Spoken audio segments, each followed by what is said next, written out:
कबीर रिया को रोते हुए देख लेता है। देखने के बाद काफी परेशान भी हो जाता है। रिया के घर जाने के बाद वो उसकी दोस्त के पास जाता है और उससे रिया के रोने की वजह पूछता है। कबीर की बातों का जवाब देते हुए रिया की दोस्त कहती है कि रिया की बहन अस्मा उससे पहले ही सख्ती से कह चुकी है कि अगर तुम फेल हुई तो मैं तुम्हारी शादी कर दूंगी। रिया की दिन रात मेहनत के बावजूद भी वो अच्छे नंबर हासिल ना कर सकी, इसीलिए वो रो रही थी और अब वो फेल हो चुकी है। रिया की आपी अस्मा अब इसे दोबारा चांस नहीं देगी कि आगे वो अपनी स्टडी जारी रख सके। इसकी आपी इसकी शादी कर देगी। ये सुनकर कबीर काफी परेशान हो जाता है। उसके पैरों तले से जमीन निकल जाती है क्योंकि वो ये कभी नहीं चाहता कि रिया की शादी किसी और से हो। कबीर रिया को हासिल करना चाहता है लेकिन उसे इसे हासिल करने के लिए काफी मुश्किलात का सामना करना पड़ेगा। फिर कबीर रिया से मिलने की तलाश में रहता है। जब उसे रिया से मिलने का मौका मिल जाता है तो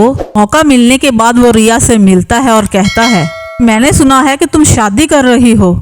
कबीर की बात सुनकर रिया जवाब देती है कि तुम खुद भी यही चाहते थे कि मुझसे जान छूट जाए। अब वही हो रहा है जो तुम चाहते हो। शादी कहीं और हो जाएगी, अब तुम खुश रहना। क्योंकि वो ये नहीं चाहता कि रिया की शादी किसी और से हो। वो रिया से बेपनाह मोहब्बत करने लगा है। रिया की आंखों में आंसू होते हैं लेकिन क्या अब करे भी तो वो क्या करे। इसके बाद वो अपने घर चली जाती है। इसके बाद जब रिया घर जाती है, जैसे ही वो घर जाती है उसकी आपी अस्मा उससे कहती है कि रिया तुमने अच्छा नहीं किया कि तुमने कबीर को जेल से छुड़वाया। उसे कुछ देर जेल में रहने तो देती। जेल में रहने के बाद उसकी अकल ठिकाने आ जानी थी, लेकिन तुमने बहुत गलत किया। मैं ऐसा नहीं करना चाहिए था क्योंकि हमें जितनी भी मुश्किलात और परेशानियां मिली हैं उनका जिम्मेदार कबीर और उसके घर वाले हैं। रिया अस्मा की बातें सुनकर चुप खड़ी रहेगी।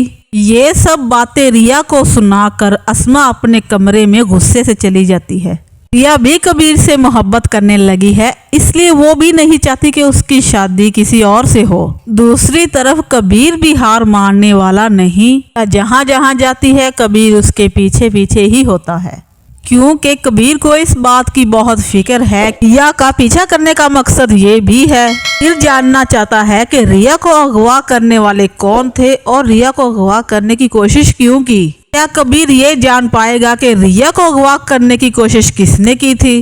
रिया की शादी कबीर से हो पाएगी। ये सब जानने के लिए मेरी अगली वीडियो का इंतजार जरूर कीजिएगा। आपको आज की मेरी ये वीडियो अच्छी लगी हो तो इसे लाइक और मेरे चैनल को सब्सक्राइब करना मत भूलिएगा। ख्याल रखिएगा। मिलते हैं अगली वीडियो में, तब तक के लिए अल्लाह निगहबान।